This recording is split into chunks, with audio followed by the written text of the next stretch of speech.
special guest referees, Pigs and Dogs, commentating half boxed.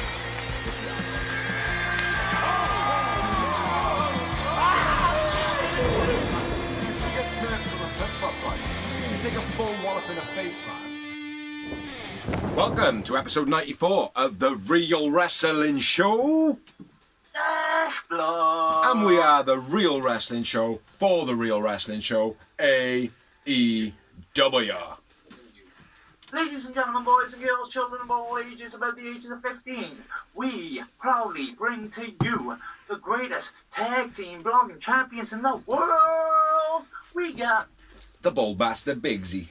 And we have got the pint drinking phenomenal Dorsey, fresh back from the pub. And if you didn't know, we're doing this show for real wrestling fans, by real wrestling fans, which we believe to be the best wrestling product today, which is All Elite Wrestling. Yes, it is. Because bottom line is, AEW.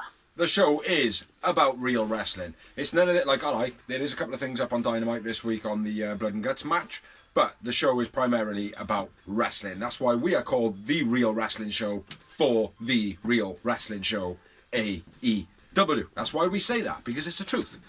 But basically what we do on this show is we talk about Elevation, we talk about Dark, and then we talk through Dynamite, and then we touch on some news from the week. Well, as Dorsey always says, mainly rumours. mostly rumours. So we've been taking it in turns doing Elevation and Dark. This week it was on me to do Elevation, so I'm going to run through them very quickly. Minimal notes. I have done a man of the match. I don't know if you've done a man of the match, but I'm just going to run through them. So be quick, snap on the heels, brother. So first up, we had Mongo Miro versus Will Allday. Is it Will Allday? Yeah, Will Allday. Just a pointless beatdown. Few nice moves from Miro. Miro man of the match. Miro wins. Hero. Match number 2, we had Abaddon versus Ryo Mizunami. Abaddon screaming and Ryo running away. Bit of theatrics in a match. Abaddon biting Ryo. Don't like it because at the end of the day, there's no blood and there's no point. You know what I mean? I like the fact that it was one of those matches where, okay, I don't know who's going to win. Yeah, absolutely. That was well it. No, just a bite on the arm I'm referring to. Elbows and lariats by Ryo was quite nice as well. Abaddon wins. Ryo man of the match for me. I went with Abaddon. A couple more notes actually. Nice spear by Ryo. Top rope leg drop miss by Ryo. Cemetery driver brutal. Neck proper whipped. Yeah, but anyway. Match number 3, we had John Moxley versus Andrew Palace. Mox, no angel on the stage. Don't know why he did that. It was a bit random for Mox to be doing that. Mox gives him a free shot, fucks him up basically. Forearm shots by Mox. Scoop slam into a choke by Mox. The match was far too long for what it was. Mox wins. Mox man of the match. Agreed. Match number 4. Make a note on this one. D3 come out with an entrance. Yeah. Come out with an entrance, and also 10 did. So it was 10 versus D3. They both had entrances. Don't know why D3 got an entrance of his own. Alabama rope slam by 10. Very nice. They're saying it is a tribute to someone. I can't think of it off the top of my head at the moment. Spinebuster and then ragdoll finish by 10. Bit of a squash match. 10 wins, 10 man of the match. Agreed, sir. Match number 5, add another digit to that hand, Doors. We had Orange Cassidy versus VSK. There was a couple of spots in this. I think this one was for trying out new moves. Orange Cassidy doing like a walkover over VSK was quite nice in the corner. VSK spinning DDT edited. I don't know what the fuck that means. VSK spinning DDT edited Orange. I don't know what that is. Spanish Fly by VSK was nice. Beach Break nicely done. And then after the match, Statlander kept on holding the ref's hand up, stopping the ref holding the hand up, blah, blah, blah, blah. Orange Cassidy wins. Orange Cassidy man of the match. Agreed. Match number. Good showing. Say again, sorry, brother. Although BSK put in a good showing. He did. Wasn't a bad show from VSK. He's pretty good, man. He is pretty good. Yeah. Sorry for the dead air. I was puffing on a doob. Match number 6, we had FTR versus Devons Boys, being the Hughes brothers. Shit name, terrible name. They should be called Devons Boys. Oh, weren't they called TNA originally? TNT. TNT, that's it. Yeah. I like that. I thought that was good. That was pretty cool, but I think it's quite a big name considering the network's called TNT. Yeah, I I understand you know, that. it's a lot of... If they would call themselves for no reason, fair enough, I agree. No, I appreciate that. So, fuck it, I say.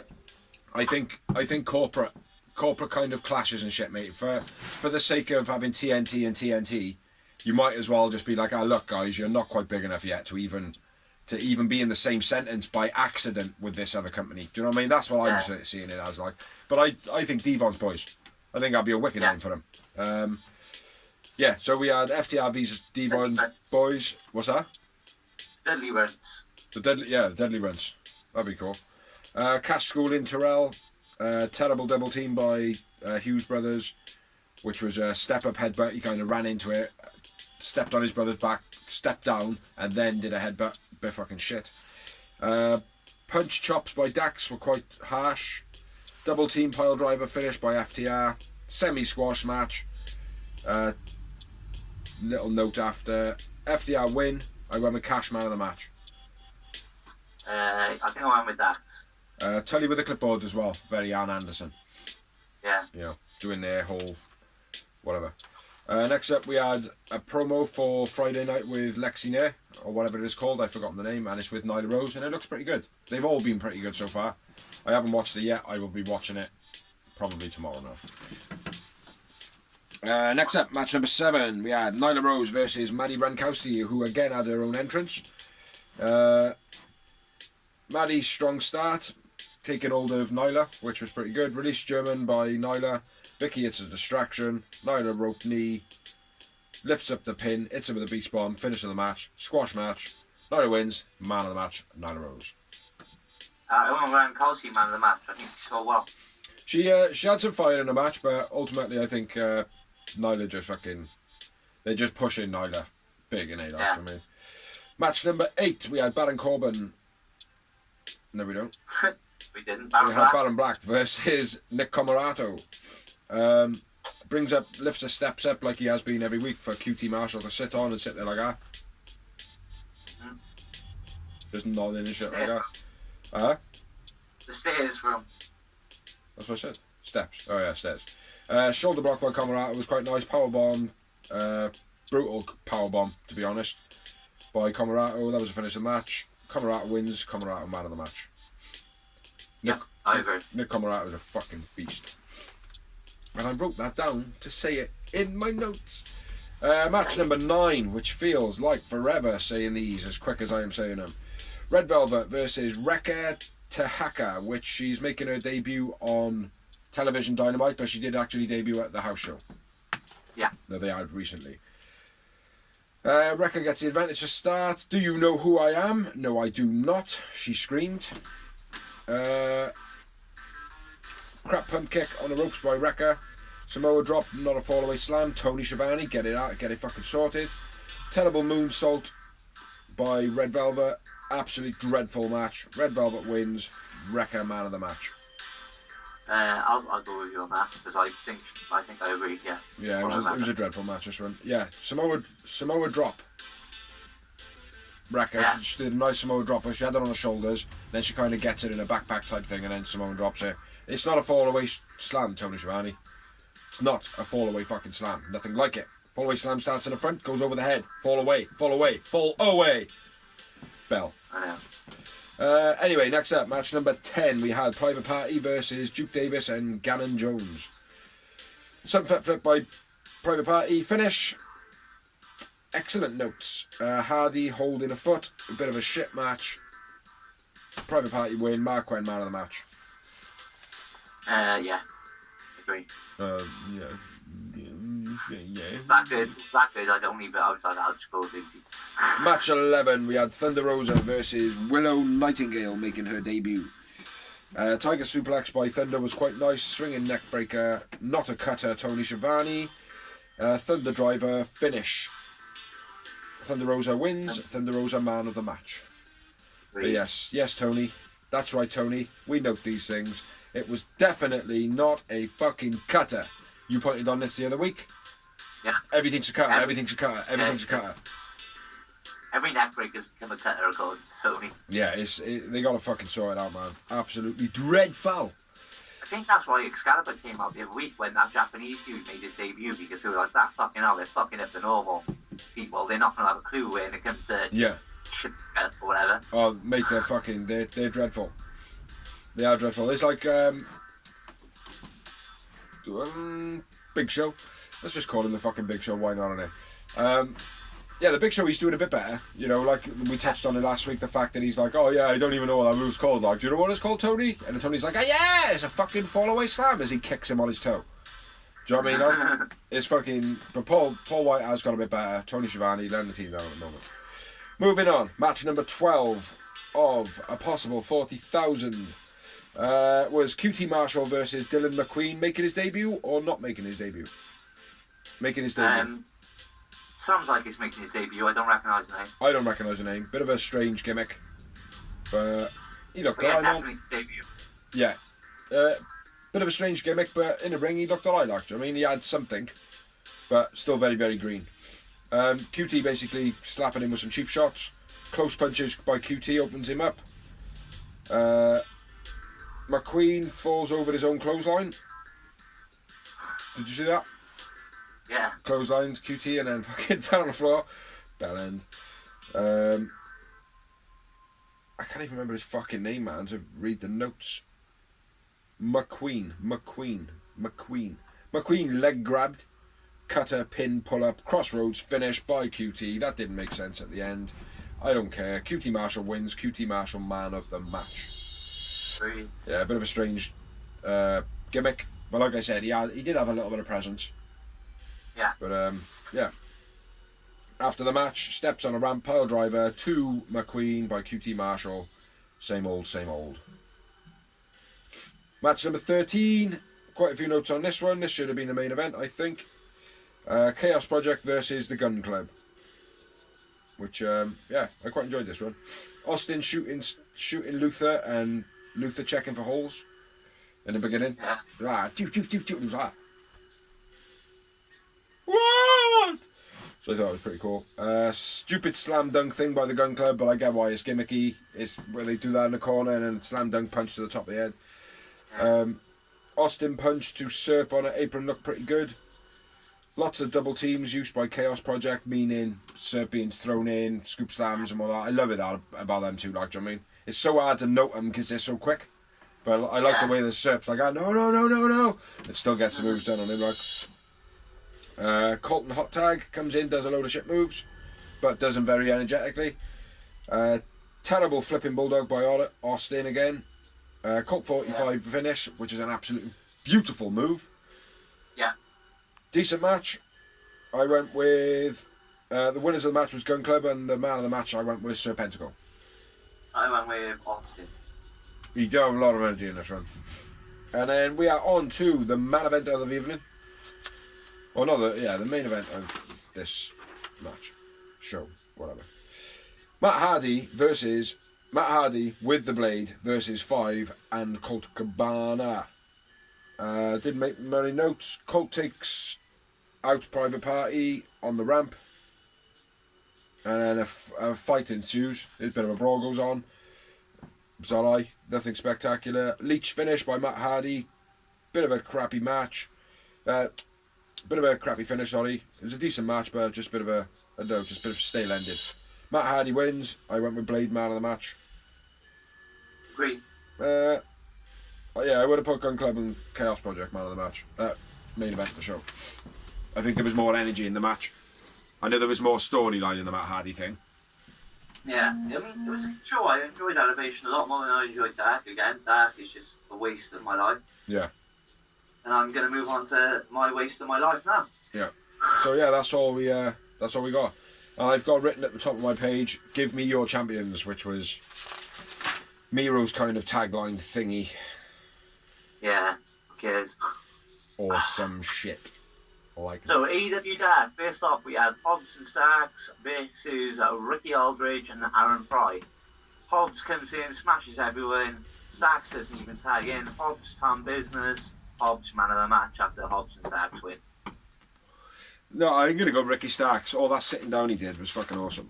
Yeah. Next up, we had match number 2, Diamante versus Layla Hirsch. Nice snap German, then a knee strike by Hirsch. Deadlift backside throw suplex by Hirsch. Cross armbar by breaker by Hirsch. Hirsch wins. Hirsch man of the match. Yeah, Hirsch man of the match. Didn't really rate this match too much. Nope.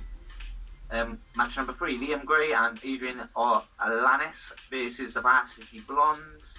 Nice vertical flipping front slam by Griff, then a rolling elbow strike. Pillman flying clothesline off the top. Varsity Blondes win. Griff man of the match. Yeah, so it's a nice move that, but I think they need something more before the flying clothesline. He needs to hit him with something as well. It's too old school. Like Yeah. It's been done much to be a finisher. Yeah, absolutely. That's exactly what I was going to say then. Match number 4. What was your man of match, bro? Pillman. Cool. Don't put me on the spot like that, Oz. Match number 4 was Jake St. Patrick and Spencer Slade versus SCU. SCU! Nice belly to belly by Slade. Nice back heel trip by CD. Then a middle rope leg drop by Kaz. BME by SCU. SCU win. Kaz man of the match. Christopher Daniels man of the match. Megan Boyne versus Big Swole. I'm going to go with Boyne because that's my note to say it. Boyne. Megan Boyne or Boyce, AEW debut. Boyce. By Megan. Boyce. Boise. Boyce. I believe. That's what's shouting out to me. Yeah, you're right. Boyce, yeah. Boyce. That makes sense. Megan Boyce versus Big Swole. Megan Boyce, AEW debut. Knee to the cunt by Megan. And I've written that because it was literally a knee to the cunt. Yeah. Have a knee vagina. So you could tell it hit Swole, like, I mean, I know a nut shot, like, or a cunt shot, and Yeah. it was a cunt shot. Threw up cutter, then a big Sorry move about by that, Swole. Cloverleaf by Swole. Swole wins. Swole man of the match. Swole. Then we got match number 6. Looking hot as well at the moment, Swole. Kit Sackett and Justin Law versus Kiss and Janella. Janella grabs commentary mic again and says whatever he says. Says something. Nice German by Janella, then a reverse DVD split combo. Janella and Kiss win. Janella man of the match. Janella man of the match. Next Janella up, man of the match. Janella man of the match.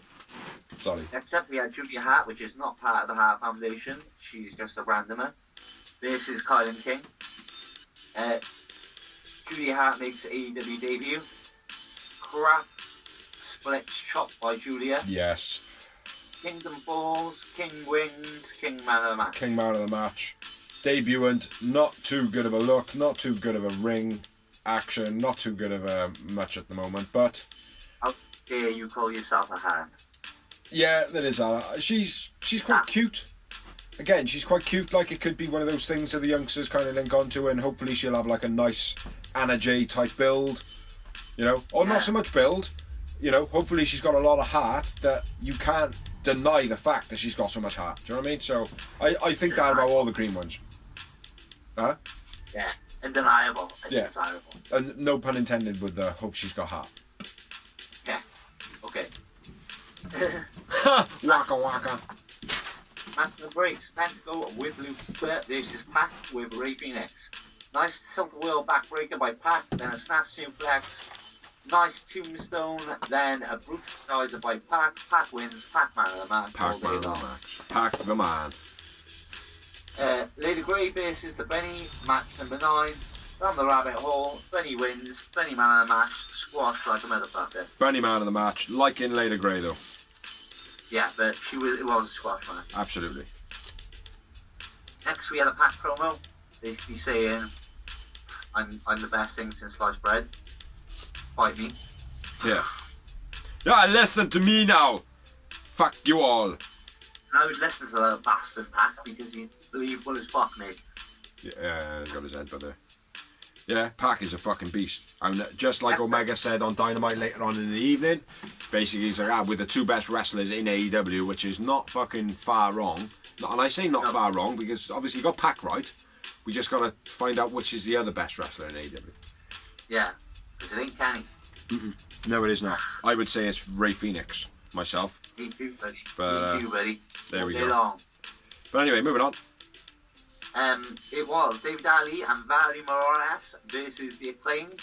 Max Caster does his thing, spits and bars, nice. Nice. Ali, nice springboard elbow.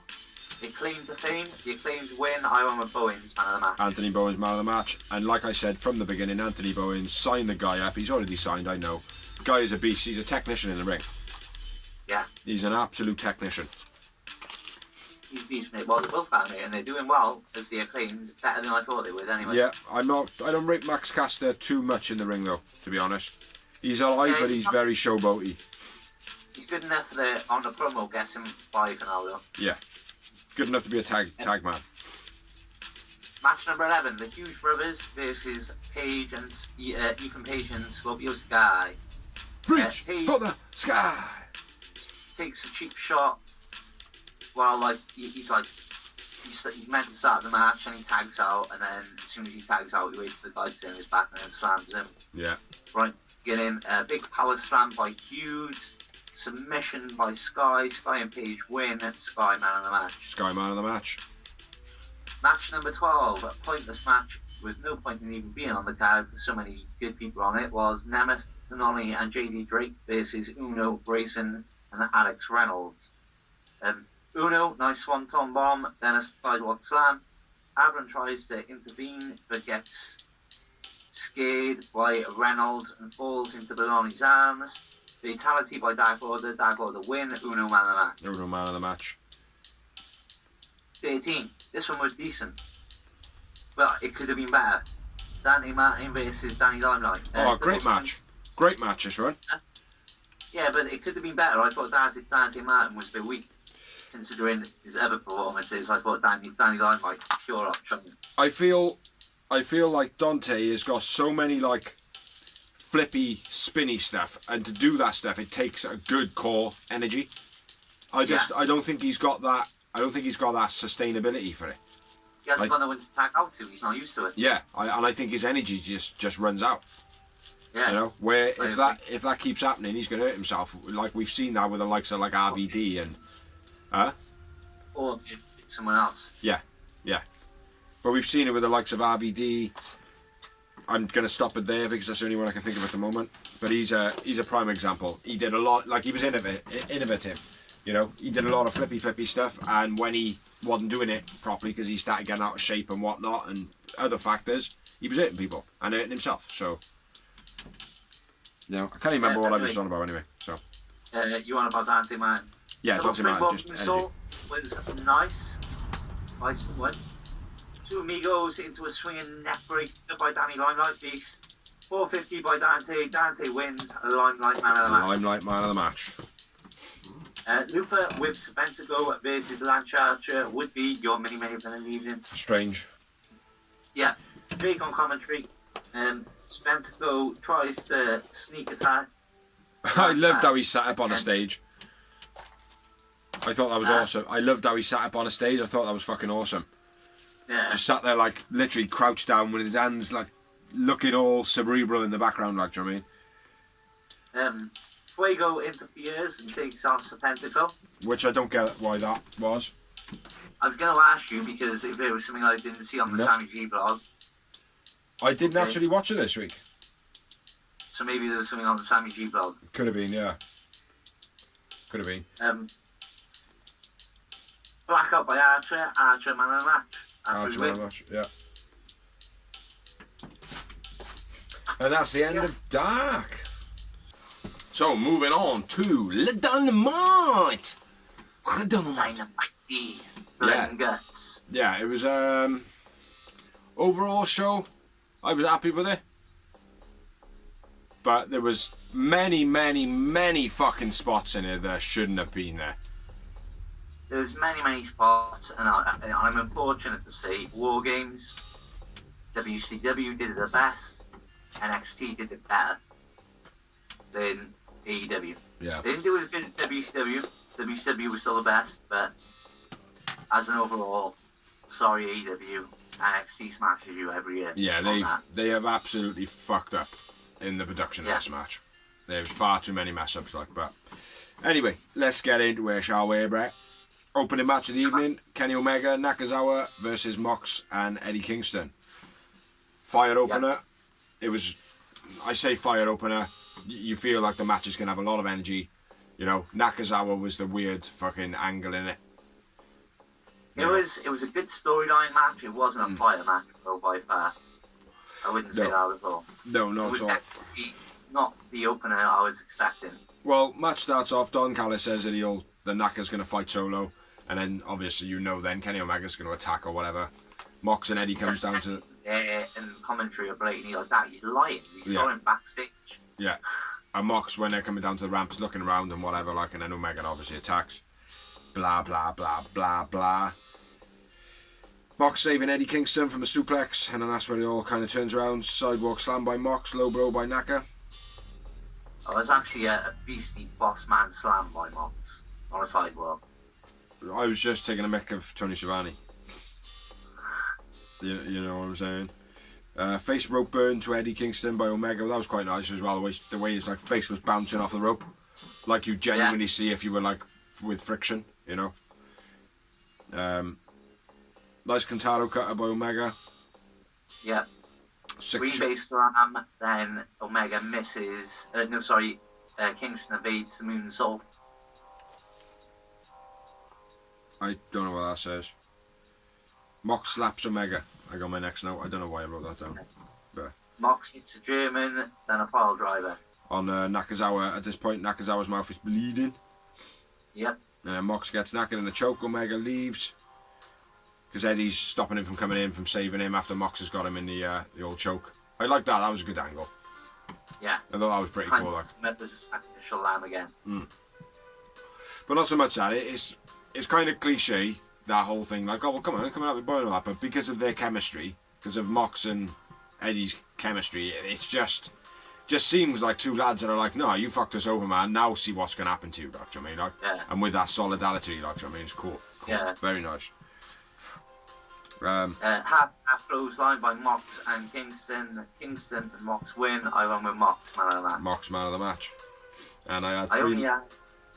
I only had two Yowie Wowie moments. I had three. After the match, Bucks come out, Good Brothers come out, Eddie and Mox attack at Mox and Eddie. Omega comes back out, one-winged angel to Eddie. End of segment. While being filmed by his personal cameraman, Brandon Cutler. Brandon Plastic Face Cutler. Yeah. Next up, there was a promo advertising May 30th, Double or Nothing, Britt Baker versus Shida for the women's title. I'm going with Britt Baker to win. May 30th, my birthday as well. Yeah. I think Britt Baker's going to take it. I think it's her time. I think it. And I think. Go on. And I think it's Shida's time to because realistically, right, you've got to have a heel to beat Shida because that's the way wrestling works. Babyface heel. Yeah. Heel wise, apart from Britt Baker, who have you got?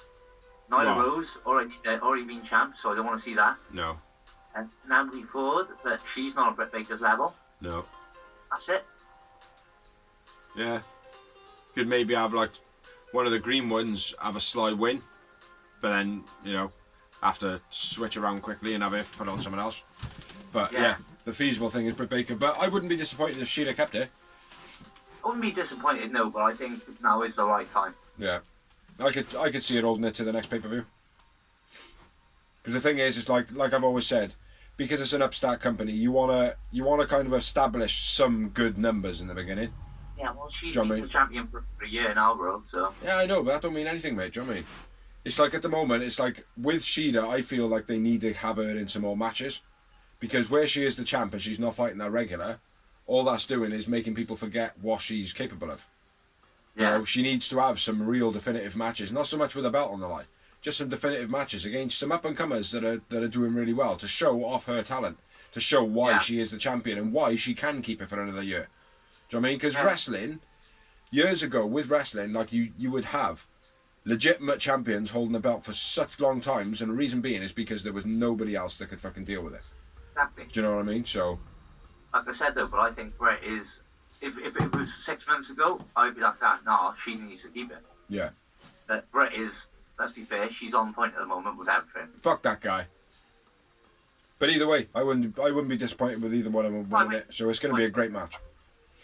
going to anyway, be a great the match. next up, Tony Schiavone has a huge announcement about Mega's opponent at Double or Nothing. Then Which we we do the next see match. later on in the evening. Pardon me. I'm yawning Which because one? it is quarter to 12. The opener. QTV Cody. Yeah. Yeah. And it should have been. expected to be the opener, and I thought it should have been. It was a great match until the end. Yeah. You know, Yeah. and this is one of the moments in the show where shouldn't have happened. Yeah, I Yeah. agree. But kick it off, bro. Vertical front suplex by Cody was nice. Ref takes Cody's belt off him. But QT has his own weight belt, which I blatantly saw. But- So did everyone. Why didn't anyone else notice it? I didn't fucking notice it. Okay. I didn't see he had one on. I noticed Cody's. I didn't see QT's. I noticed it, and I was like, well, you didn't use that then, obviously. I thought at first it was like, oh, it's just a gimmick, bit of a knock, Cody. And I was like, as soon as he pulled it off, I was like, oh, yeah. Yeah. I They win. didn't even notice it. Kurt Angle, like, sprang up to the top rope suplex by QT. Yeah, it was cool that. I thought the same. I thought the same. QT, Kurt Angle. Yeah. QT shoves but Anne retaliates and gets ejected. Yeah, it was cool that. Yeah. Good little, again, adds to the storyline, I thought. Yeah. Snap suplex by QT. Then they fight in the outside, and Red Velvet is in the crowd and holds QT back for Cody to deliver a few chops, Yeah. which I thought was nice because I didn't even notice that. I forgot the wrestlers were in the crowd. Like, Yeah. mid-air collision on the crossbodies. Then Yeah. old school wrestling spot. Cody does a twisted moonsault, and when I say that, he moonsaulted like me because I can. Yeah. Couple of things before. Some stiff Irish whips by QT Marshall. Nice catapult by QT as well. A Mooney to escape Cody's when he was trying to like pull him down for the pin. Yeah. And he was using his trunks. He actually dropped his own trunks to get out of the move, which I've never seen that done before. I know it's kind of weird, but it is what it is. DDT Cody, and then I'm with you. A moonsault. The sloppy starfish moonsault. Yeah, mate, that is exactly how I moonsault. Yeah. It's like, can I go backwards? No, I can't, but it feels like I am. Yeah. No. Did I go upside down? No, you didn't. I felt like I did, though. Felt like I did. Mate, remember, I couldn't, you know me, mate, I used to swanton, I nailed everything except the moonsault. I've never been able to do it. I did exactly the same as Cody. Every time. Yeah, And I did, I literally watched it and I was like, I could just hear you going, no doors, you didn't do it right again. Yeah. You didn't go upside down doors. Oh, I felt like it. QT hitting the crossroads. Cheeky little monkey. Yeah, that was beast. Yeah. And it was after he caught Cody off the disaster kick. Yeah. Which was nice. Yeah. QT deadlift powerbomb, almost fucked it up. Had to reposition. Buckle bomb, yeah. Almost fucked it up and then reposition, got it right then. Multi-reverse pile drivers, which I thought was a little bit cheesy. But at the same time, pretty cool. Yeah, I'm exactly the same as you, bro. I thought at first I was like, but then when he actually nailed it, it was a stiff, nice win. So yeah, no, it was good, man. But like a little bit cheesy, but pretty cool. Crossroads by Cody Rhodes, which QT took that absolutely fucking beautifully. Yeah, 2 count. 2 count, yeah. QT middle finger to Cody Rhodes, figure 4, and while he got himself in the figure 4, he cut himself on the eyebrow with a blade to make himself bleed. Yeah. For no fucking reason. No fucking reason whatsoever. Yeah, I know. I mean, I watched it back and I was like, why the fuck is he bleeding? I've always been the same as you, like, I mean. Like if he got smashed with a chair, fair enough. Yeah. Well, I watched it back like 4 or 5 times to try and see if there was like a dodgy elbow and maybe like it had started swelling or there was a welt or whatever. There was nothing, mate, until literally he went like that. Cut. Like, I'm getting fed up of it. As well, mate. I don't know, I didn't see the actual proper cut, like, but I'm getting fed up, man, of Cody Rhodes bleeding for no fucking reason. It is fucking stupid, like. Doesn't make any sense. Triple H used to piss blood every month, mate. And every pay-per-view, Triple H would be pissing with blood. There's no need in it. Huh? The difference is he was taking a massive chair shot after he fucking got busted or smashed the bad wire sledgehammer. This was just fucking poor. Like, there was no reason. There was no reason for the drama.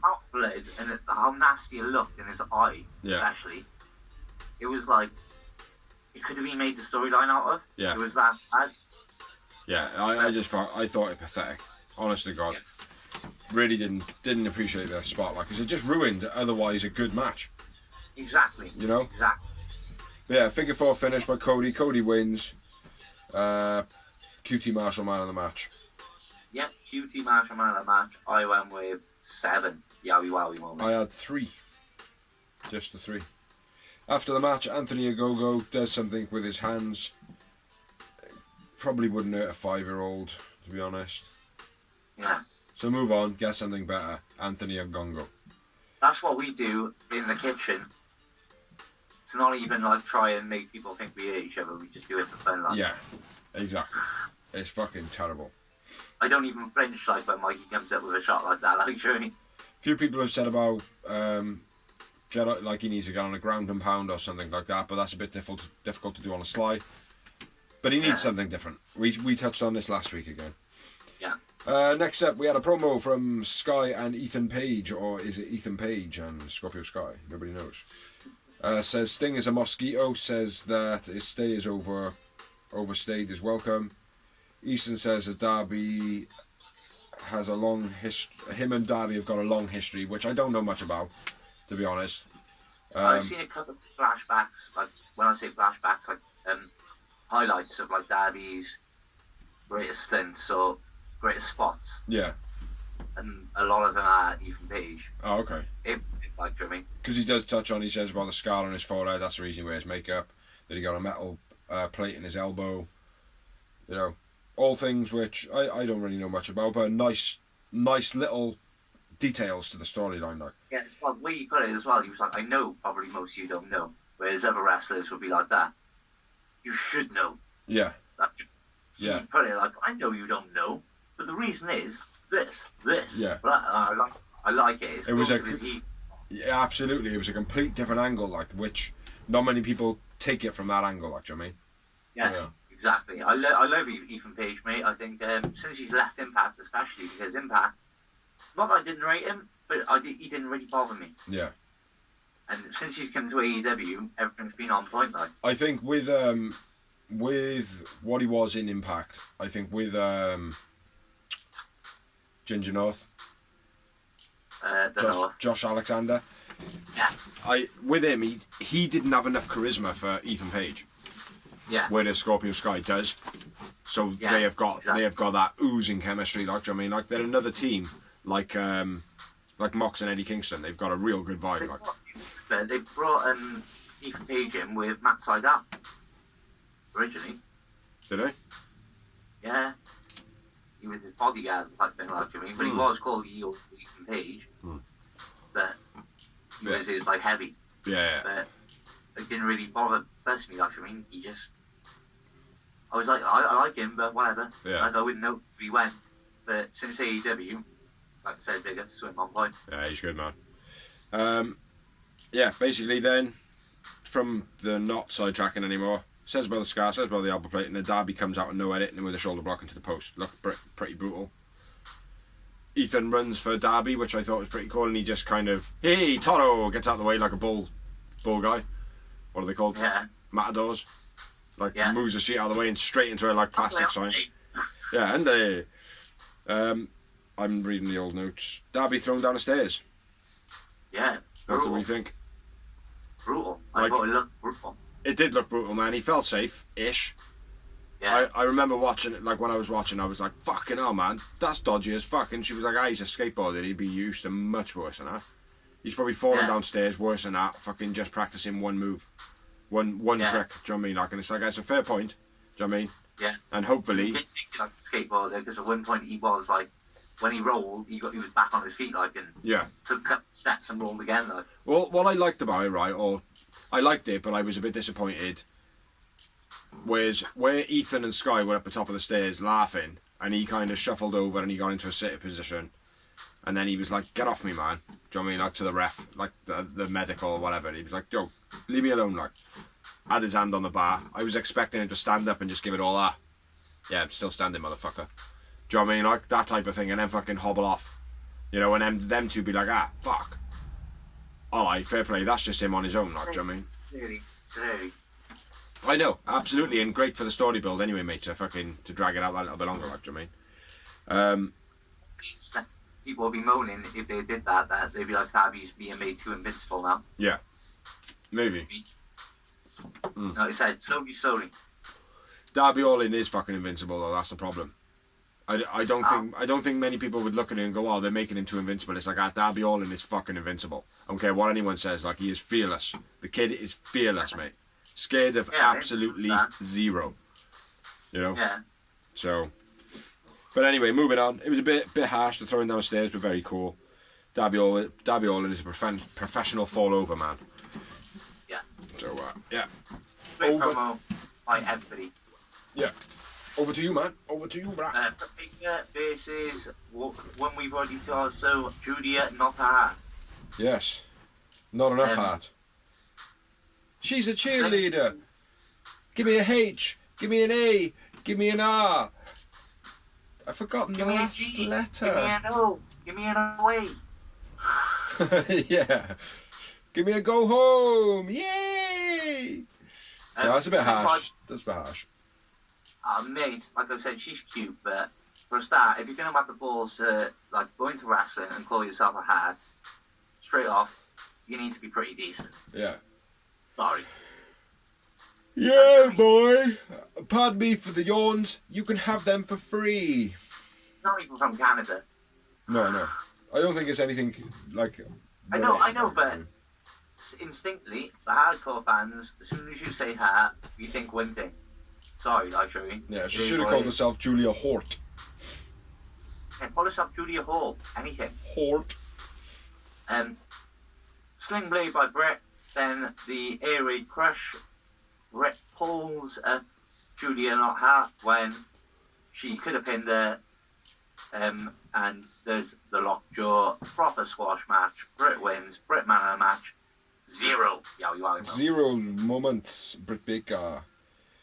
She's done really well, though, to get to number 1. She's beaten all the green ones. She's done really good.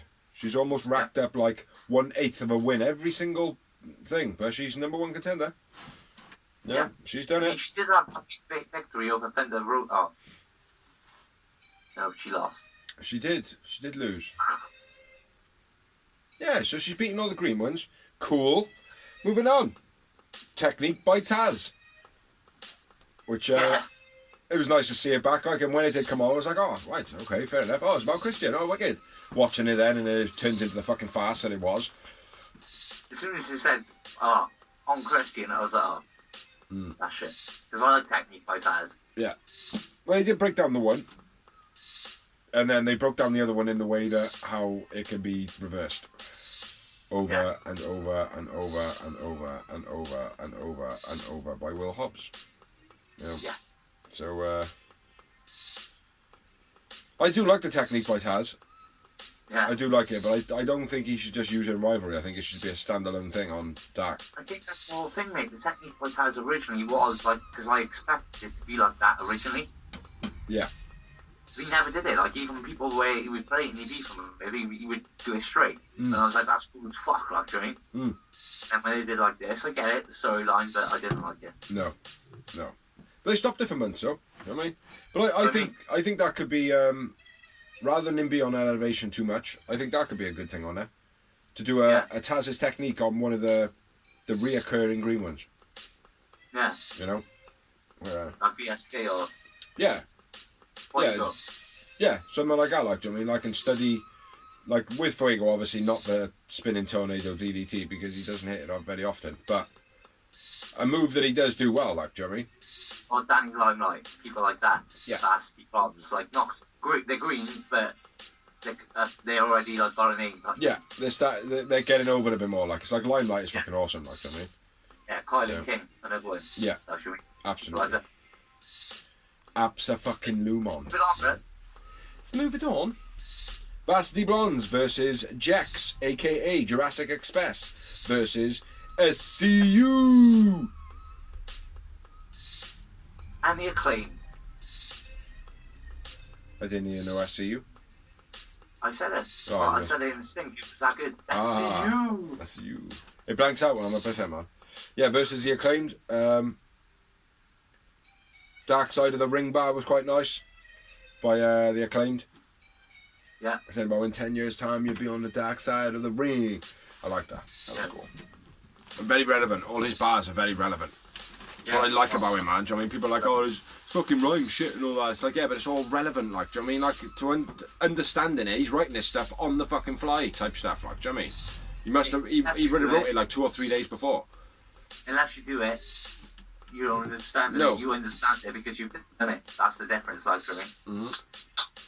It's like people say to me, why don't you do battle anymore? And I'm like, because number one, we haven't got a league in Cardiff anymore. Yeah. And even if we did, it takes me like 2 months to get ready. Yeah, like, I have a full-time job. Do you know what I mean? I'm not a dolly bum, like. You know, I don't fucking make myself unemployed to give myself a good rap life. You know? But anyway, let's get into the fatal 4-way double tag team match, man. Kaz and Jungle Boy started off. Yeah, nice back and forth pins. Yeah. You know, trying to get a one-upmanship. That was one-upmanship. This one, I've got a feeling we're going to bounce back and forth, bro, because I've got very little notes on it. Yeah. Drop kick powerbomb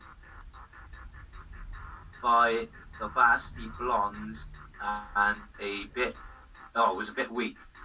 Yeah. Drop kick powerbomb combo. It just looked shit. Yeah. Then there was a 5-minute carry by Slam by Griff, which was quite nice. I And haven't I've got got any. CD coming into the ring, so if you got any more. I haven't got a fucking clue. Fast tags by SCU. Yeah, probably that bit. So CD go on. hits an SCO, so crack on. Griff onto the guardrail by Max Caster. Very sly when there was tags going on. I don't know if you cottoned that. It wasn't anything major, but I just seen it at the bottom of the screen. Like I don't know if anyone's going to notice. I'll write that down. Debut double team Acclaimed with all the kicks. It was like one kick and then like what's Scale Kim's move called? Eat the feet. That type of stuff. Yeah. That was all pretty cool. Lucha tags himself in and then goes on his mental thing. I like his double choke slam. Left-handed and a right-handed. Yeah. I like the fact that it was a left-handed and a right-handed, not just up together, down together. I like the fact that it was like, alright then, we'll put you down on the floor and then you're going across the fucker. I don't think you can do a double choke slam as a WWE star. No, I don't either. I think he tried to do it and he struggled. Yeah, I think his action coming down on the left-hand side, he's tilting him over in a dangerous position. Yeah. Yeah. But I think, like I said, I love the way he did it, but I think it's a necessity, not a... Yeah. I liked it. I like. Yeah. It was good though. It was good. Stood out. Yeah. Yeah, chokeslam by Lucha, and then Kaz clotheslined out in the ring by Luchasaurus. Yeah. Clotheslines. Yeah. Springboard clothesline gets 2 count for Brian Pillman. Yeah. Carry on. Daniels hits a flatliner on the apron to the outside, which was a bit... I don't know. I liked it, but I didn't. Yeah. It was weird. This is a hard move to do. Yeah. From the apron to the outside, but I just don't think it looked great. Yeah. No, I agree. Double team by Jax, the Death Valley drivers, and I wrote a question mark. Yeah, it was Luchasaurus. It wasn't a Death Valley driver. He did something else. It was like an inverted Death Valley driver. And then Jungle. You want about the fossilizer or whatever it is? No, it was something else, man. I'm not sure. Possibly. Pillman's diving clothesline at the end, then expecting to get a 3 count. It was never going to happen because the diving clothesline is just not impactful enough, as we discussed earlier on. Yeah, and then then I'm up with you then. Flatliner to Lucha on the outside by Christopher Daniels. So if you want to BMA finished. Slow start to the match, picked up at the end. As catching Pillman off the top rope doing a moonsault or something. I can't quite remember what it was. I didn't know it, but It was a Taz fast. catches Pillman to counter it into the DME, Yeah, that's right. which was nice. Yeah, it was quite a fast match. So a lot going on. It was a fast match, but it was a piss poor match considering the people. Oh no, because not really, because no offense to the Bastard Bombs or the Acclaimed, they're still brash. Yeah. I didn't enjoy the match really at all. Yeah, it wasn't. I wouldn't say I didn't enjoy it. It just there was a lot going on. Like before, right, when we watched the last Battle Royal, I think it was, and I remember saying to you, like, what an awesome match! Like the fact that everybody's spot you could see, you could witness it. This like that was great, but this was kind of like the opposite. It wasn't to the degree where it's like, oh, you fucked that up and you fucked that up and you didn't see a spot and you didn't see that spot. Like, do you know what I mean? Like, it was like probably the best produced match on the show. Do you know what I mean? Like, there was no like seeing people cut themselves and fucking dodgy camera work and shit like that. It was reasonably good. Do you know what I mean? Like, for the production value. So that is one positive from it.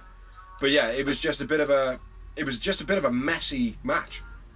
I think as well, I'm a bit fucking being bitter again. Like, SU are already the number one contenders, so why do they have to beat Basti Blondes and the Acclaimed? Jurassic Express, fair enough, but the other two, what? Well, like I said, my thinking on that is... matter, and rankings matter. They absolutely do, but look at it like this, and in the terms of the ranking, if SCU didn't fight, like, I know that if I say to you, well, if you beat a big wrestler, it should mean more than a little one. Clearly it doesn't because of Britt Baker, right?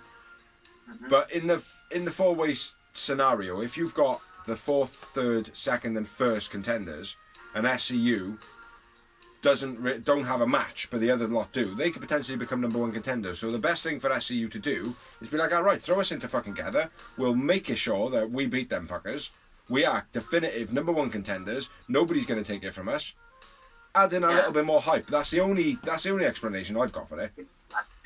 If they had done that, then fair enough. I would have been on board. They didn't explain it like that, no, but that could be the thinking process behind it, is what I'm saying. Yeah, I know, but they should explain that. And then there'll be no beat. It would feel a bit more plausible, like. Yeah. It's like The Rock, like when The Rock back in the day went, I don't care, I'll start from the bottom, and that's what he did. Like, I mean, he started the first match was Brooklyn Brawler. Yeah. Exactly. Yeah. Like, you made it so impactful and so much more. Yes, mate, let's get in it. Yeah. Now I've got a reason, like, I mean, to be behind it, but it was just Yeah, it wasn't a spectacular match. Like I said, a bit scrappy, but it is what it is. Kaz man of the match for me. SCU win. SCU with the win, and I had two. I agree. I had two. Who was your man of the match? Kaz. Oh well, again opposites. And I'll listen to you. Yeah, I went with CD earlier. Next up, we had a promo by John Moxley saying he's invited Yugata out of respect to Dynamite, and he's gonna basically fucking destroy the bastard. After he called him a punk. Yeah, after he called him a punk in Japanese. You didn't think I'd hear it? I invited you here out of respect, and you called me a punk? Yeah. Now you're having it. Don't know too much about Yugata.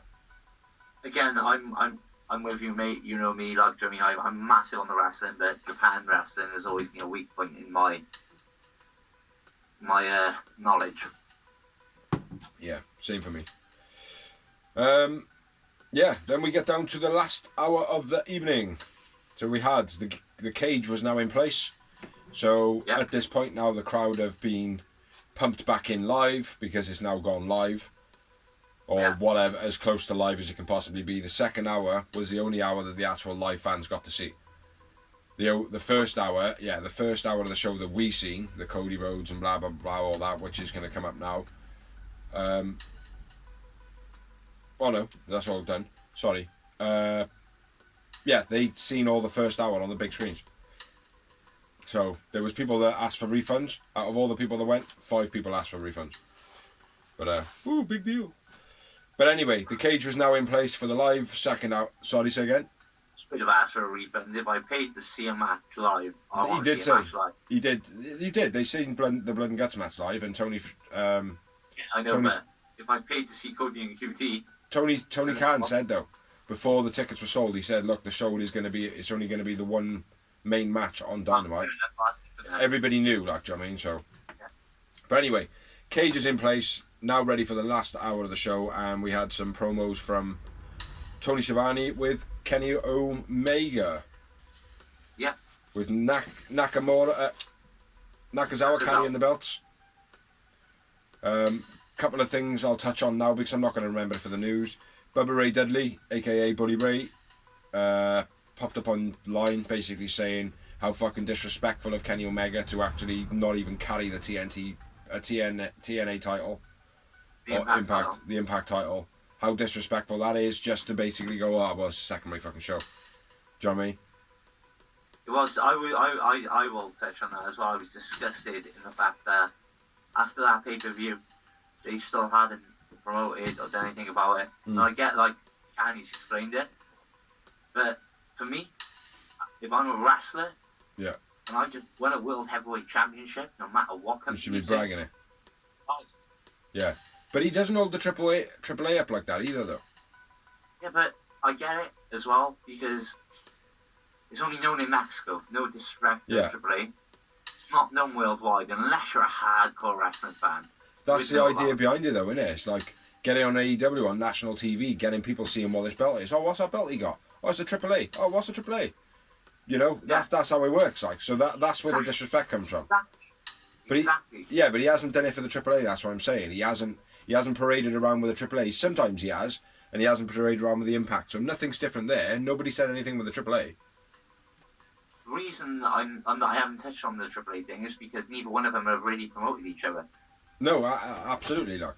You know, the way it seems to be working is they have got to buy their time to be on each other's show.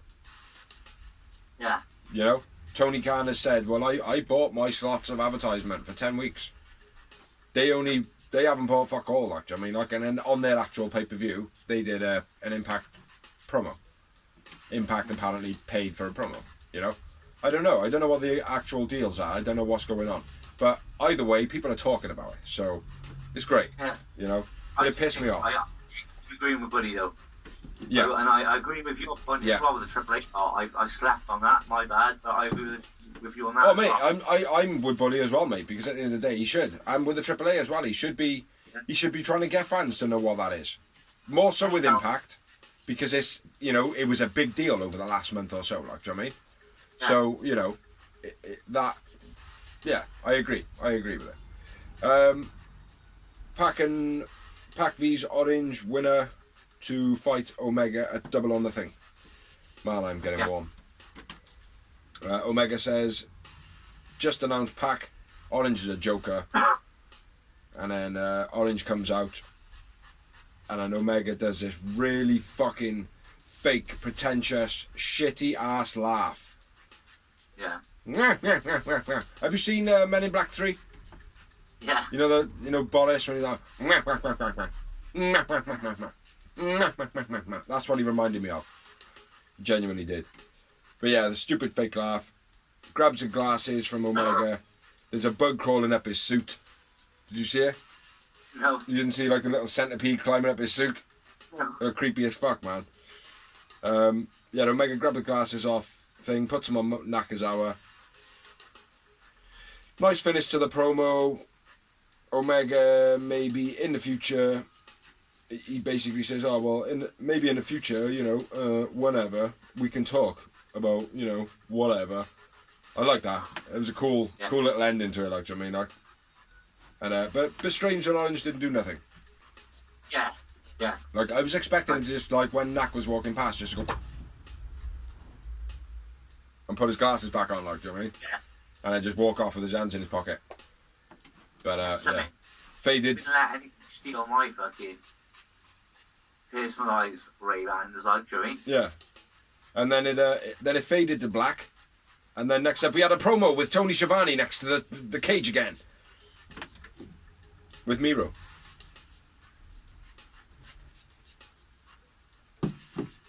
You haven't got that, have you?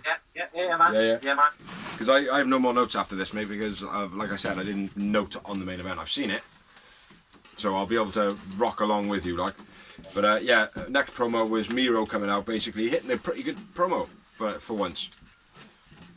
Well, he had to do something right in AEW, didn't he? Do you know what I think it is, man? I think Darby could potentially be hurt. And Miro's just got the green light to be like, oh, well, who should we put it on? We'll put it on Miro, man. He's fucking destroying everyone.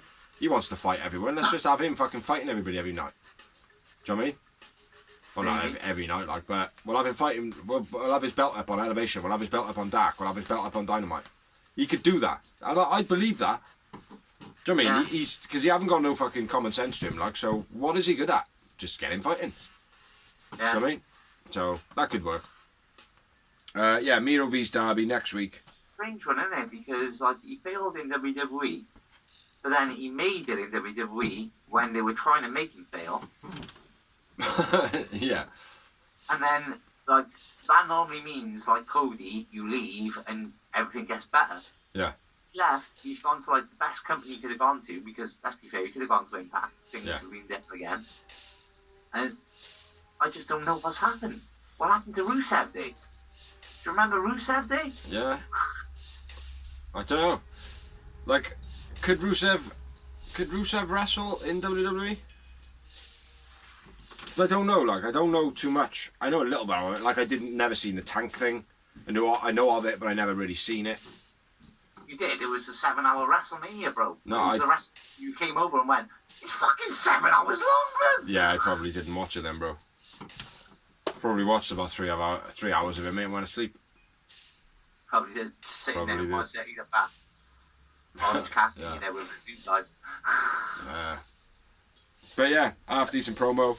I put my notes down now. I flick back a page, and I let Dorsey chat, and then I just bounce along whilst getting the tools. Trying to interviews Miro. He says that if next week it will be Darby Allin and Miro for the TNT title, and if Darby Allin can't compete, it will just be given to Miro, but he doesn't want that. I want to beat him. Yeah, I don't want him to fucking just have it because that would be fucking lame. That would be a fuck Vince move. What I'd like to see instead. Get in there, bro. You haven't done it yet? What? That would be a fuck Vince move. Fuck Vince and co. What I would like to see is if the belt is forfeited, I would like Miro to go in a gauntlet match. Yeah. And if he wins it, like gauntlet match with the same esque as The Rock. The Brooklyn Brawler, aka Fuego del Sol, up to, do you know what I mean? Like Lance Archers, everybody. And if he can beat them all, fair play. Give him the fucking belt. Yeah. You know? But if somebody beats him, nobody gets the belt. Then it goes up for the tournament. So if Lance Archer stops him, for argument's sake, as the last wrestler in, Lance Archer doesn't win the belt. Yeah. Because that's shit. You cancelled out Miro's chance. Yeah. You know, if he wants to win the belt, then he needs to turn around and go, right then, put me in a fucking slobber knocker now. I'll get in the ring, and you all come out, and I'll fight you all. You know? It shouldn't be the case that, oh, well, he's the last man in, he should win the belt now. No, because he's the fresh guy, like. If the person in the fucking... If the person in the slobber... In the what? Gauntlet. In the gauntlet, if that person's in there from the beginning, they've just fought 14 people... Can't have the last person just winning on being a fresh man. That's not the way it works. And if it does, I'm not happy about that, Tony Khan. Huh? Well, it is, but it shouldn't be. No. Next week, brother, we have Miro, as I've just discussed, versus Darby Allin for the TNT title. We've got, again, as we just discussed, Pac versus Orange Cassidy, number one contenders match. Your prediction? Who? Pac. Oh, Pac and Orange. I think Orange Cassidy. Of course, after that promo, it has to be, doesn't it? Yeah. AEW tag team titles are on the line. It'll be the Young Bucks versus SCU. SCU. What's happening then? I'm SCU not. splitting up, or are they becoming the champs? I'm not sure, man, because I think it's too early for them to split up. Their run's been going good at the moment. I'm thinking Scorpio. Like originally, I was thinking Scorpio, Sky, and Ethan Page would split them up. Yeah, but now they're in a rivalry with somebody else, like. Exactly, they're going for Sting, like. I mean, that's much higher, but no offense to SCU. Yeah. Like, but they're going for Sting now, so I'm gonna go with. I think the Bucks are gonna win, or they're gonna keep the titles, but SCU won't lose. Yeah. To be like a DQ or something, so they can keep them together. Yeah, I think so. Or someone's going to come down and interfere, like. Yeah. Yeah, absolutely, and it's going to be one of those things. Oh, well, we didn't lose. We didn't lose. Let's not split up. Well, the thing is, they've said if we get pinned or submitted. Yeah. Not if they get counted out or disqualified or. Yeah. So. Next up, we got Tony Schiavone. Tony Schiavone's going to interview some woman. Jade Cargill, I suppose. Yeah. Jackass. What, me or Jade? Or Jade. both? All of them. Everyone. You included. Me included. Fuck them all. Fuck us all. Is going to make a massive announcement for Double or Nothing. Snore, go. It's going to be fucking shit. It's Cody getting like a special announcement for Double or Nothing. Because Why? Cody Rhodes is a fucking bell tip, and I've been telling you for a long time, mate, and you're just like, you're a fucking mark, Biggs, you're a mark, Biggs, you're a mark. I wanted to be on your side. I wanted to be against you, and I wanted to believe that he wasn't going to be a Jeff Jarrett. He is a fucking Jeff Jarrett. He wasn't going to be a fucking Hulk Hogan, but he is. He is. I've been saying it for years, bro. Cody Rhodes is very much living on the coattails of his father. He's well too big for his boots. Do you know what I mean? He's always been like it. He has got some very good things about him, but then at the same time, he's got some very, very bad things about him. The fact that he absolutely oozes to have the limelight on him. The fact that he's like, it seems as though he's addicted to cutting him fucking self. Well, I like the fact that he's addicted to having oozes the limelight on him, mate. Because if you're a wrestler and you don't have that, then what's the point in turning it? The only problem with it is like they always say in it, oh, well, you're in power, you can do that. You know? And I know that he's taken himself out of the world title picture, which a lot of people obviously overlooked at. You know? I don't like, but I still think he's a fucking dick. He has become a dick. After this, mate, that announcement alone made me think, fuck off, mate, I'd had enough now. Yeah. Like, do you know what I mean? With the baby announcement on Dynamite as well, it's becoming all fuck Vince, WWE, Divas, Bellas. Yeah. It's the Cody show. Yeah. You know, again, we touched on this a few weeks back when I basically said to you, well, why is it a Cody and Brandy show? And your points were very valid, where it was like, well, they can't be. It can't be like, oh, the Fuego and his fucking 16 million kids and his missus show, because nobody knows who they are. Nobody wants to see those, and I get that. But I don't really want to see Cody either. Do you know what I mean? It's what's at that point now, like I said, with the whole, like, huge announcement. I was like, oh, fuck off, mate. I knew you, Triple H. That's what I mean. And, that's what he's going for, like, obviously. Yeah. But Triple H deserves it, bro. No offense to Cody. No, actually, a lot of offense to Cody, right? People ragged out Triple H. I've always been a massive Triple H fan, right? Yeah. But you look back at Triple H's career, mate, he's had 5-star matches every pay-per-view. When he was the champion, didn't matter who was fighting, they were 5-star matches, like, I mean, every time. He had a reason to bleed as well. That's the main thing. Yeah, all absolutely. The things he did, they were done for a reason. All the things he did, blood running from his head, running from his... Evanescence. Mate, I've always said that Cody Rhodes is overhyped. Always said it. When he was in Impact, overhyped. Entitled little biatch. He was underrated for WWE, but he's overhyped. He's overhyped himself out of WWE. What he did is he went on the independent scenes and tried to make himself bigger than what he actually was. Is what he did. Well, but anyway, he was successful doing that. He was, but then now he's just trying to do it here and he's forcing it. He's trying to be a Roman Reigns, like, on himself. Yeah. Oh, Vince McMahon would be like, oh, I know what we'll fucking do. We'll make Roman Reigns the best man ever. Like, and Cody Rhodes is like, I know what I'll do. I'll make myself. Massive rant on an announcement for next week, bro. I know. Yeah, but that's where it comes from, mate. This is why this show is rough around the edges and cool as fuck. Yeah. So go, shoot, what's next? Next up, we got for the first time ever in history. Still real to me, goddammit! IWGP United States title, Jon Moxley versus Yuji Nagata. Yeah, man. Yeah, lad. And then we're moving on to the main event of the Blood Blood and Guts brings to you the Inner Circle. This is the Pineapple. My little lungs. That genuinely did hurt. So disappointing in this. Like I said to you before we actually started recording this, I'm going to say it again.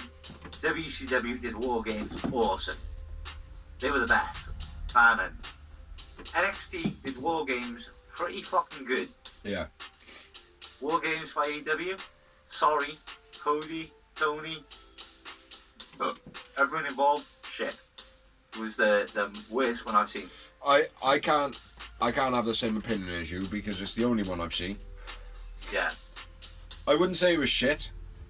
I really wouldn't say it was shit. There was a lot of stuff in there that, for the person that hadn't seen one before, was pretty cool. But there was a lot of stuff in it that was like, I shouldn't have seen that, and I shouldn't have seen this, and I shouldn't have seen that. Like, I've seen a lot of stuff online as well where, you know, when they're ripping up the match. Yeah. On Fight TV, you get to see it. I don't know if you got to see it or what, but a lot of fans in the United States didn't get to see all the mats being ripped up and stuff like that and the dismantling of the ropes because it was all in the ad breaks. Yeah, but it's like, that is things that can't be happening. That's what makes you lose fans. Like, people getting pissed off with the scheduling and stuff like that. Like, I mean, like, it's not really on, like. But it's like, it was... For me, it was good. Like, to start off, it was pretty good. I liked Sammy Guevara versus Dax. Yeah. I liked that to start, even though I thought it was going to be Shawn Spears. You know, Sammy Guevara was on fucking fire, mate. Absolutely on fire. Definitely. But go on, shoot. I'm going to bounce off you, bro. Overall, mate, like, do you mean, like, when I've watched War Games with, like, WWE and WCW, they surprised me. NXT surprised me. Yeah. Nothing at all surprised me in this. The only thing that I felt was a little bit unique was the unscrewing of the buckle. Yeah. And the actual using of the Y-frame of it. I wouldn't say things weren't necessarily unique or whatever. Like, it's like, I like the Santana and Ortiz being slammed into the cage and falling down the side of the ring. But that was pretty cool. And the urgency by the refs and the medicals and shit. Like, oh, fuck. Didn't expect that to happen. Like, we've seen it flapping around, but didn't expect that to happen. You know? That was pretty cool. Well, I mean, I'll kick it off a note, mate, and you jump go in because... so, Sami G and Dax start the match. Bullshit. Nice, over-the-top springboard. Absolute kick. Bullshit. I'm only joking. Go on. Sorry, bro. Bullshit. Dax is busted open at this point. Harsh, mate. Fair play. Busted open hard. Yeah, it was strange, though. It was off the bar, though, wasn't it? If I remember, like, he did actually clock the bar in the corner, but it could have been cut again. Yeah, it could have been. You know? They were like a bunch of fucking politicians in there. Can't trust any of them. Oh. Yeah. They're not like little ones. They're hitting a main vein or something like because bleed. They're like, cheers, lads, before the match. Yeah, exactly. Therefore, after, bleed like piggeth. Big chair shot then by Spears as he enters the ring. Yeah. Actually, Spears enters with a chair, then hits sky high because Sami stops him using the chair. Yeah. Then a big chair shot by Spears. At this point, Ortiz enters the ring and he comes with a chair. Yeah. Spanish fly in the middle of the ring, in the middle of the two rings, off the two ropes. I thought it was beastie by Sami G. I like that. Yeah. Yeah, that was cool. At this point, Sami G botches a springboard move and is busted open. Do you know what I mean? Like, he goes to like a springboard drop kick or something. He fell off. Make it. Yeah. I know he fell off the ropes. Yo, he I don't know what happened, but it just looked like I just saw the landing. Yeah. Yeah, he literally he bounced off the one ring rope and tried to bounce onto the other one into the other ring, but literally missed it and just fucking crashed. I don't know how he cut himself though. You know what, he's best at this point. Yeah. I've written it down. Who was it? Oh, don't know from. Ring at this point. Who? Cash. Yeah. We'll have a little chat about Cash in a minute. Yeah, clears house. Shit assisted brainbuster by FTR. What was Yeah. the point of it? Yeah. It was just like, what? Like you just made a real good brainbuster look shit by having the guy stroke his leg on the way down. Do you know what it felt like? It almost felt like they were in a situation where they were told not to do a certain thing. Like, all right, when you get up, don't sell this one too well. Like, don't forget, you're inside a cage. Or, you know, you're not allowed to climb the ring corner. And they went up there and they were like, oh, fuck, we were told not to climb up here. Do you know what I mean? It just felt a little bit, I don't know. A little bit, I don't know. It was awful, whatever. It looked shit. Shiznit, man, is bit. Gory special into the cage by Cash. That was quite nice. Yeah. Not much of an impact, though. No. But Look unique. cool. So. And then Santana enters and clears house. So Yeah. we've got any more points. Let me just check. No, I have no notes. No. No, I know you haven't done a note, but you said you were going to speak about No. Cash. Oh, yeah, no. Cash, whenever he was bloodied open. I'll talk from that point Yeah. onwards. I don't know if I've got that written down. Oh, so. well, Cash gets bloodied open at one point. I can't remember who. Oh, that was it. It was Ortiz or Santana with a barbed wire wrapped around their hand. I think it was Ortiz. Okay, I've got it then. Okay, I've got Yeah. it. Santana at this point is lodged between the ring and the cage. That was nice. Which touched on at the beginning. I'm sweating up like a motherfucker, man. I gotta turn off the heating. Oh no! Darkness. Ortiz uses the barbed wire. Yeah. That's where he cuts him open. Yeah. And from there onwards, he doesn't do anything in the match, really. Yeah. He really doesn't, like. If you watch it back, he's just like, at one point, he's like, I can't see. Do you know what I mean? Yeah, he's just fucking face covered, mate. Do you know what I mean? Or, like, I didn't see actual staining in his eye, but he was like, fucking, it's in my eyes, like. But yeah, he didn't do much at all, mate. And when he did stand up and participate, he was like, bit Bambi here, mate. A little bit Bambi. Do you know what I mean? So, yeah. That was my notes on Cash, like, because I remember watching him and seeing some of the action in the right-hand ring, and he was, like, pretty much in the left-hand ring for a good 10 minutes, just sat on the floor, bro. You know, and I know the whole about, let's slow it down and have one person sitting in the corner not doing much, and then later on they'll have a big spot. There wasn't a big spot for him later on in the night. That guy needs some orange juice because his sugars are low. Yeah, that man needs an ambulance. At this point, Wardlow enters the ring, tries to intimidate. This was pointless. Even commentary pointed out how fucking stupid it was. I liked the guy it. came in, had the chance to like clear house. Yeah. And just stood there and let him all recover. I like that, mate. I like that because it was like, come on then, let's have a bit of it, like, do you know what I mean? Because Wardlow was supposed to be this beast. I like that, man. I thought that was cool. You're a beast. You meant to clear house. He did clear house, but he was like, right then, you all ready? You all fresh? Come on then. Then he cleared house. It didn't last long. It's the game. Yeah, exactly. It didn't last long, and he didn't last long either because Hager came out and smashed him up straight away. Yeah, well, yeah, obviously. But then the idea behind that was for Hager and Wardlow to then do their face-off thing, which that didn't pan out too well either. No, it was shit. No, yeah, it was. But I like that spot, man. No, I thought it was pathetic. I thought it was again against the context of the match. Yeah. Because if you look at the advantage, especially when all your boys are busted, like, do you know what I mean? If you were standing there going, come and get me when I'm pissing pouring with blood, bro, I'd be like, fuck you, Biggs, get him fighting, you can. Yeah. It's like, I am, I'm just waiting for him to get all that energy back, so I look like a fucking boss. So when the other homies come in, they're going to be like, right, don't fuck with that guy, like. You know what I mean? Exactly, whatever. Nah, I didn't like it. I did. Yeah, commentary fucking ripped on it as well. But where we at? I bet they called Wardlow fucking Wardlumph or something like that. Oh no, that's only Tony Schiavone when he's calling moves, isn't it? Fuck the commentary. Fuck Vince. Hager enters the ring, clears house, ankle lock, then a square off of Wardlow. Yeah. Like we've already know, it didn't get a reaction that it should have. No, it didn't. They didn't meet up quick enough. Huh? They didn't meet up quick enough. Yeah, I know. What would have been cool is if they both stepped out to the rings in the centre and fought in that little space. That would have been cool. And just kept on like brawling back and forth, bouncing off the ropes like. MJF enters the ring at this point, and then I thought Jericho enters the match. Yeah. Because there was between. Nothing great happens during that bit. Like. Spears tries to escape Jericho on the cage.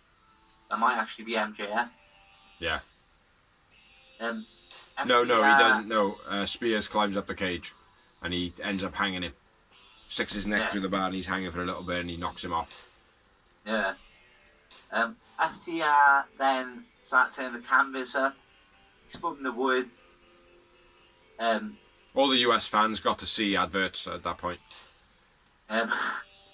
Spears is unscrewing the bottom turnbuckle. The actual Clamp. metal clamp, yeah. Ortiz uses the Magpul.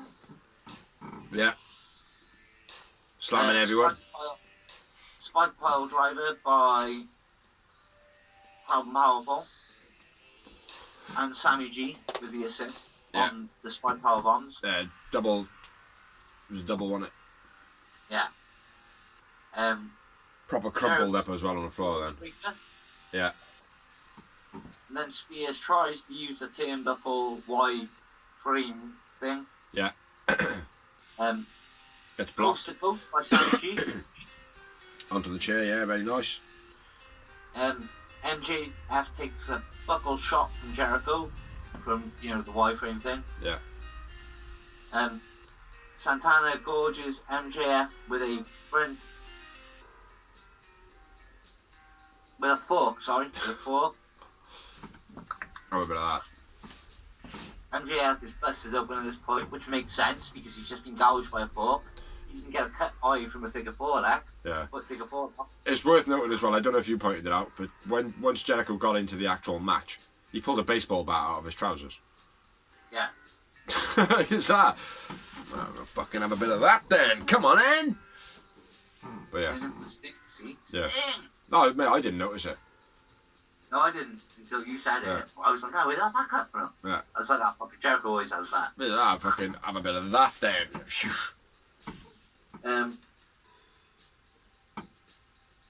You've lost your notes.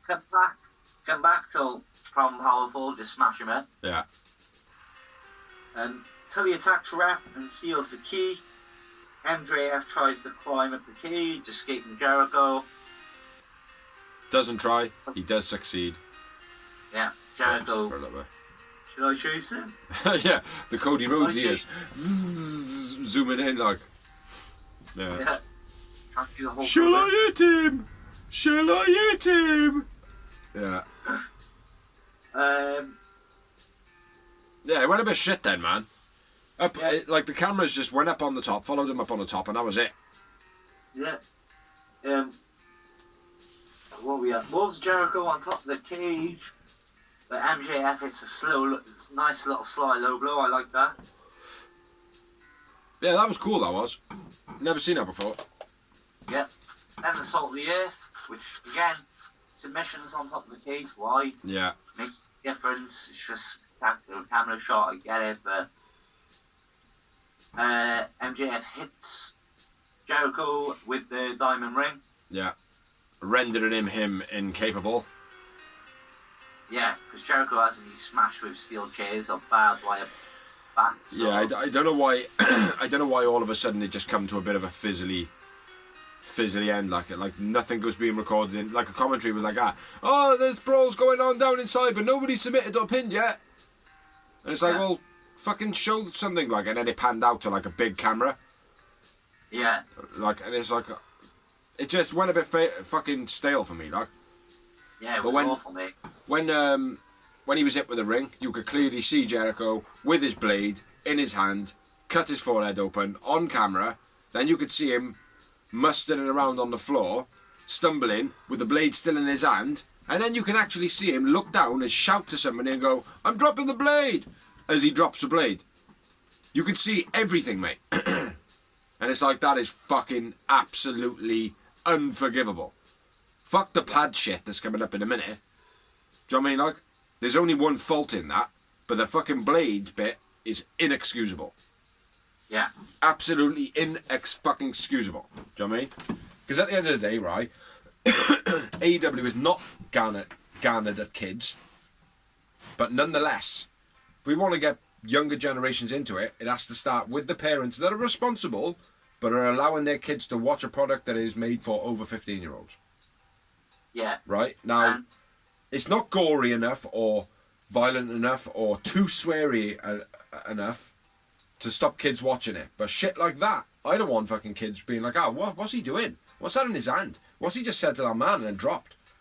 Like, don't get me wrong, we know it because we're wrestling marks. Do you know what I mean? Yeah. But still, mate, do you know what I mean? It was so fucking blatant.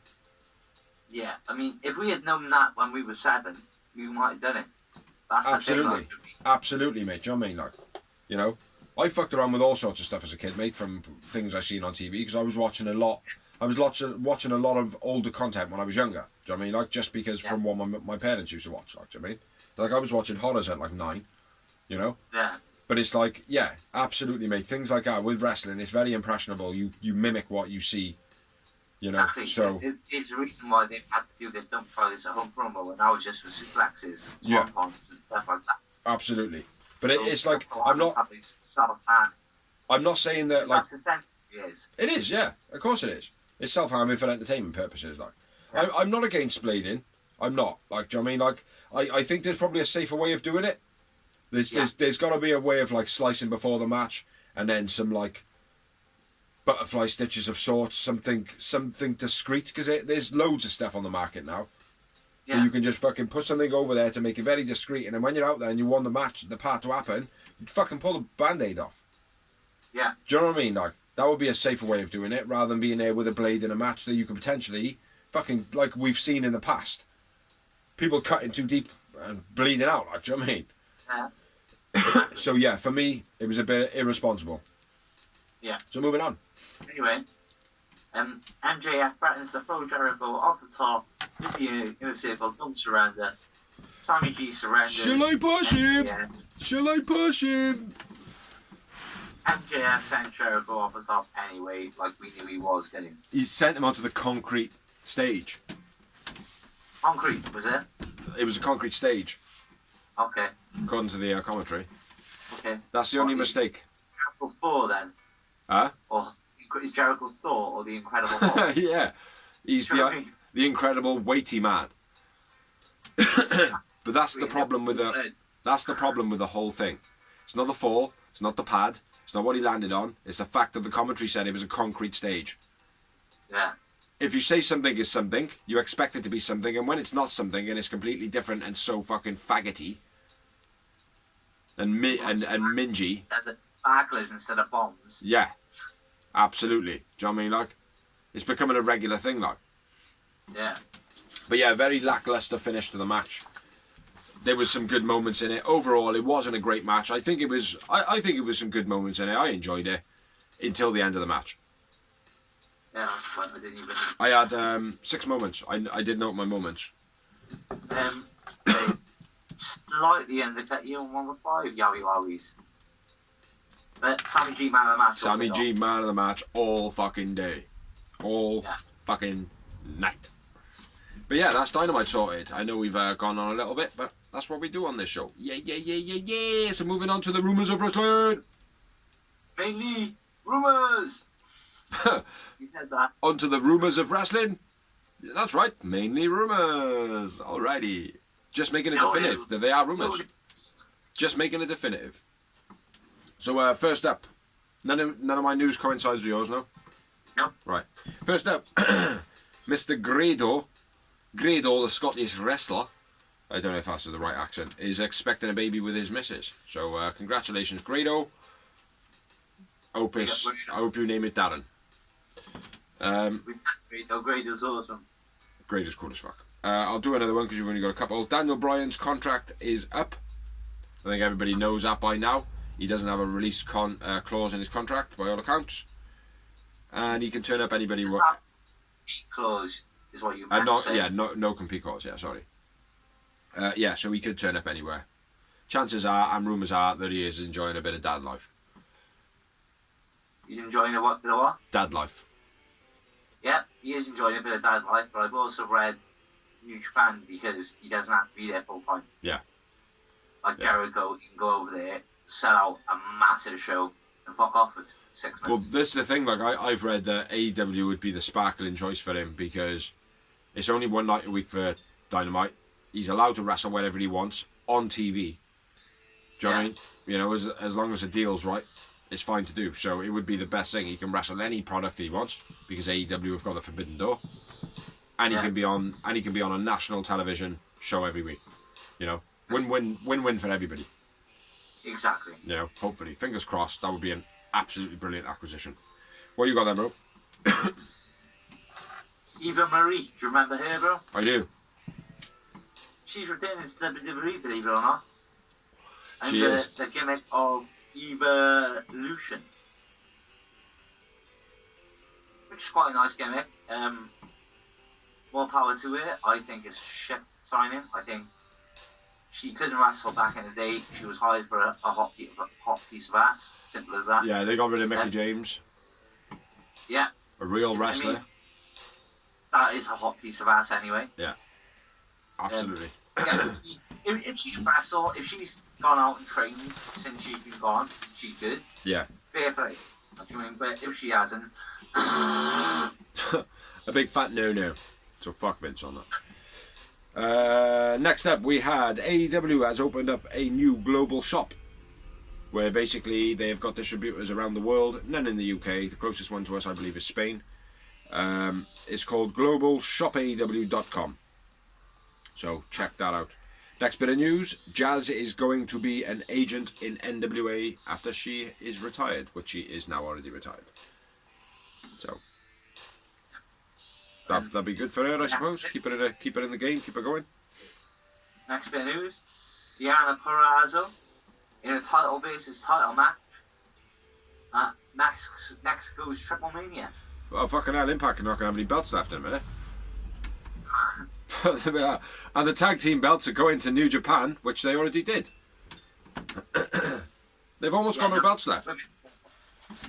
Yeah, no, I know. But Kenny Omega's got the 2 belts. The tag team belts are over in New Japan with Bin Juice. Yeah. And, now the women's one. The women's tag titles and the women's title. Yeah. And the X Division. On the X Division, yeah. Yeah, they're running out of belts.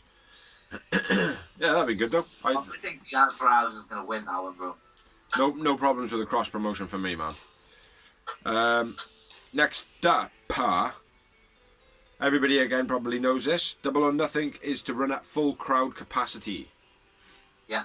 From Double or Nothing, like I said in the beginning of the note. Belfry. Yeah, so basically. I think it's 1,200 people. They're going to have, or the first show they've had that will be full capacity. Yeah, they're setting it up to be a good one. So if it all goes back into lockdown, at least everybody's got a little bit of bang for their buck, which is the way I look at it. Next up, bit of news. I'll do this in the next one, and then you can do your last one. Dark Side of the Ring to do a Flight from Hell episode. Now again, this could be something that's already been broadcast, like you stated earlier. It was something I read in the news that it was like speculated, and they were going to try and do it. It's something that they were thinking about doing it for the first series, so potentially it's already been done. But all accounts, there's actual interviews from flight attendants and people that were actually on the plane, not just wrestlers' perspectives. Yeah. So could be good. It will be made. Dark Side of the Ring, the set, right? All of them being good. Yeah. Not massive, but the Pillman one's up at the moment. The Brian Pillman one's up at the moment. Is that now, is it? Mm. What? Series 3? Yeah. I think it's a 2-parter. Okay. Last bit of news, nothing major. There is proper news though. Because I know it, because I saw it with my own eyes. His own eyeballs. Did you hear that? Yeah. With your own ears? Sorry for spoilers to you. BSK appears on Impact. What did he? Yeah, he's fighting the Bullet Club dude, Phantasmo. Tidy. That's good. Nice to see the green ones getting more TV time and exposure, actually. Yeah. That's what it's about. They're not exclusive to AEW. Say that again? JC Navarro's been on there a few times on Impact and AEW. Yeah. I remember you When saying. I was really young, like. Yeah. No, it's good, man, because at the end of the day, they're not exclusive. There's, actually, talking about that, Alex Gracia and somebody... Gracia. Alex Gracia, sorry, and somebody else as well. They're having tryouts with WWE. Really? Yeah. Didn't surprise me. Yeah. Last 2 bits of news. 2 New Japan wrestlers have tested positive for a COVID. Not as deadly as everybody made it out was going to be. But yeah, they've tested positive. They haven't released the names.